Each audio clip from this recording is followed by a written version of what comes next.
Let us study about the olfactory nerve. This is the first cranial nerve and this is a purely a sensory nerve, and this nerve is in concern with the sense of smell. This is the shortest cranial nerve made up of unmyelinated nerve fiber.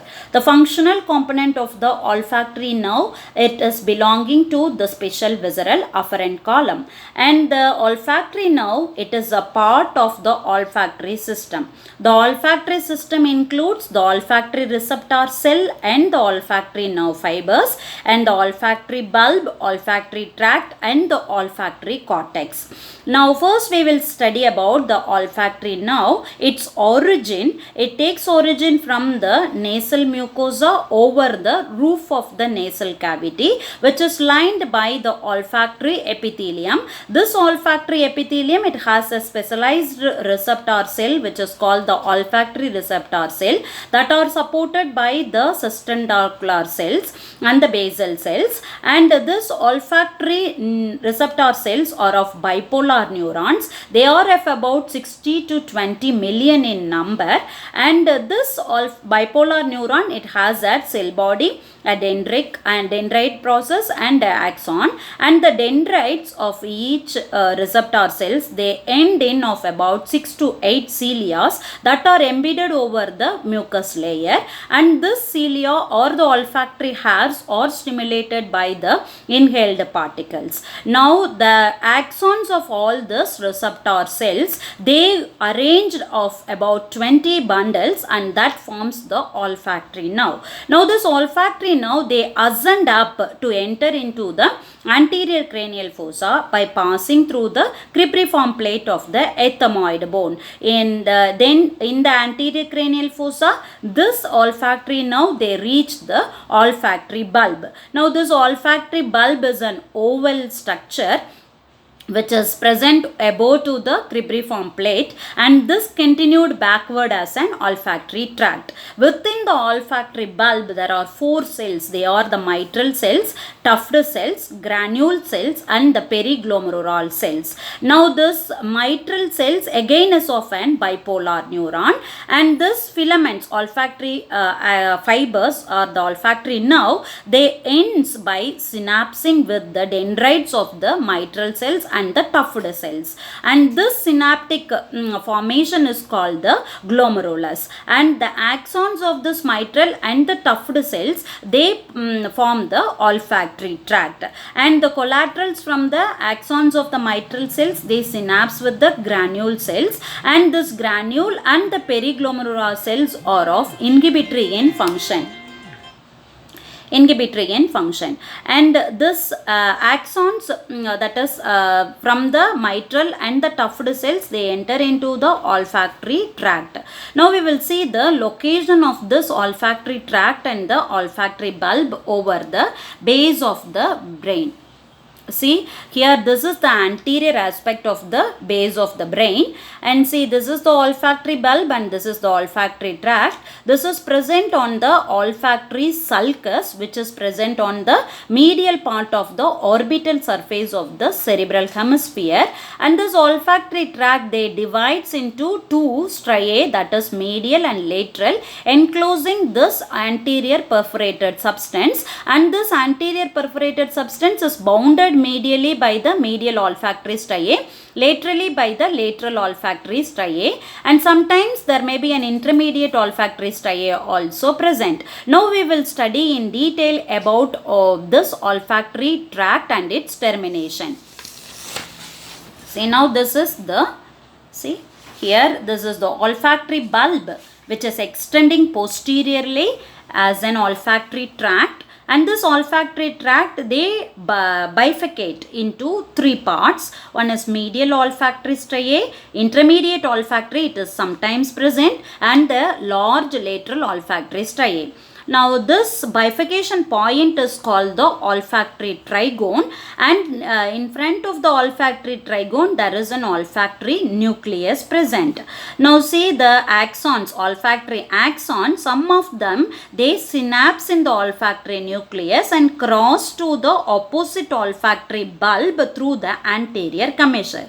Some olfactory neurons they pass through the medial olfactory striae to terminate in the septal area. See here, when you take the medial surface of the hemisphere, cerebral hemisphere, there is corpus callosum, and this one is called the lamina terminalis, and this is the anterior commissure. Most of the fibers they pass through the anterior commissure to go to the opposite olfactory bulb, and some of the axons which are coming from the medial olfactory striae they terminate over the septal area, subcallosal area, and the inferior part of the cingulate gyrus and to the para-olfactory area. This is about the medial olfactory striae and its termination. And the intermediate, some axons they pass through the intermediate olfactory striae and they project to the anterior perforated substance and terminate in the olfactory tubercle. This is an elevation present over the anterior perforated substance. Next is about this lateral olfactory striae. The axons coming from the lateral olfactory striae they goes and terminate over the amygdala nucleus and the prepiriform cortex and to the uncus and to the anterior part of the hippocampal gyrus. And see the prepiriform cortex, now this is formed by the following structure. See here, when you trace this lateral olfactory striae backward at the lumen insulae, that is in depth of the lateral sulcus, it turns medially and end in an grey matter which is called the gyrus semilunaris. Above to the gyrus semilunaris is the amygdala complex, and the lateral part of this lateral olfactory striae is lined by a thin layer of grey matter which is called the lateral olfactory gyrus, and this gyrus extend posteriorly by as an grey matter which is called the gyrus ambiguans. And see now this gyrus ambiguans and the lateral olfactory striae is forming the prepiriform cortex. Now the axons from the lateral striae they are terminating over the prepiriform cortex, amygdala nucleus and to the uncus and to the anterior part of the, here will be the that is hippocampal gyrus.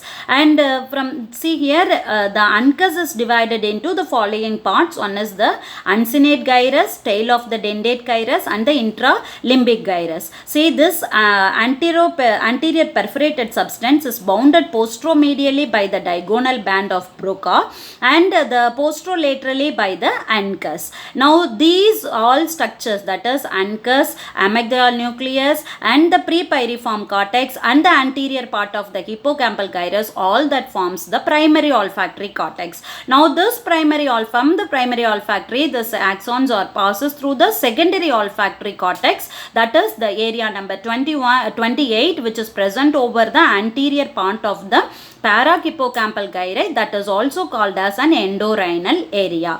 Both this primary olfactory cortex and the secondary olfactory cortex are helps in perceiving the sense of smell. From the primary olfactory cortex, some of the efferent fibers they may reach to the orbitofrontal cortex, and the impulses from the uncus they pass through the medial forebrain bundle to the dorsal nucleus of vagus, salivatory nucleus, hypothalamus and to the reticular formation. This helps in increasing or decreasing the gastric secretion according to the type of the smell.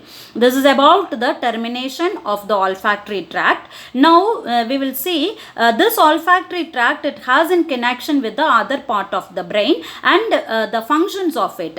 See the frontal cortex, orbitofrontal cortex, it helps in conscious perception of smell, and the hypothalamus and the amygdala, which is a part of the limbic system, which helps in motivational and emotional aspect of the smell, and the hippocampus, which helps in odor memory. This is about the functions of different parts of the brain in connection with the olfactory structures. Now next we will summarize the olfactory pathway. See here, this is starting from the olfactory bipolar nerve cell, and from there the olfactory nerves arises and enter into the cribriform plate of the ethmoid to the anterior cranial fossa to reach the olfactory bulb, and here in the olfactory bulb it synapses with the mitral cell and the tufted cells, and this mitral and the tufted cells, axons of that, they form the olfactory tract. Now this olfactory tract is divides into the lateral olfactory striae, intermediate, sometimes present,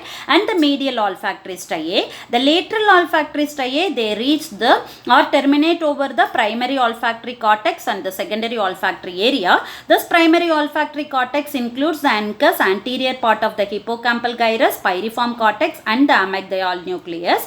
And from the primary olfactory cortex, the impulses are sent to the orbitofrontal cortex, and from the ANCUS through the medial forebrain bundle, it reaches the hypothalamus, reticular formation, salivatory nucleus, and the dorsal nucleus of the vagus. And the intermediate, which ends in the olfactory tubercle, which is present over the anterior perforated substance, and the medial olfactory striae, they reach the septal area, including the para-olfactory area, subcallosal gyrus, and the inferior part of the cingulate gyrus. Next, we will study about the unique features of this olfactory pathway. This olfactory pathway includes only two neurons, that is, one is over the olfactory receptor or the bipolar neuron, and the second, the mitral cell, it is the axons of this or the cells of mitral cells that forms the second order neuron. And this pathway includes only the two orders of neuron, and the olfactory impulses are directly goes to the cerebral cortex without relay in the thalamus, and this olfactory neurons is the only site in the body where the neurons are exposed to the surface of the body. Next we will study about the applied anatomy, the loss of smell, which is called as an anosmia, and the decrease in the sense of smell, which is called as hypoxemia, and over acute sense of smell, which is called the hyperoxemia. This anoxemia occur, loss of smell occurs when there is any lesion over the olfactory pathway, and this may occur in case of the olfactory dysfunction may occur in case of the allergic rhinitis that cause temporary olfactory impairment, and in case of viral infection also, that is in case of an coronavirus also, that leads to the loss of sense of smell. And the head injury case, if there is any fracture over the cribriform plate of the ethmoid, it result in an bilateral anosmia. And in case of tumor, that is a tumor over the meningoma, that is over the floor of the anterior cranial fossa, that may compress the olfactory bulb and the olfactory tract, that result in an ipsilateral loss of smell.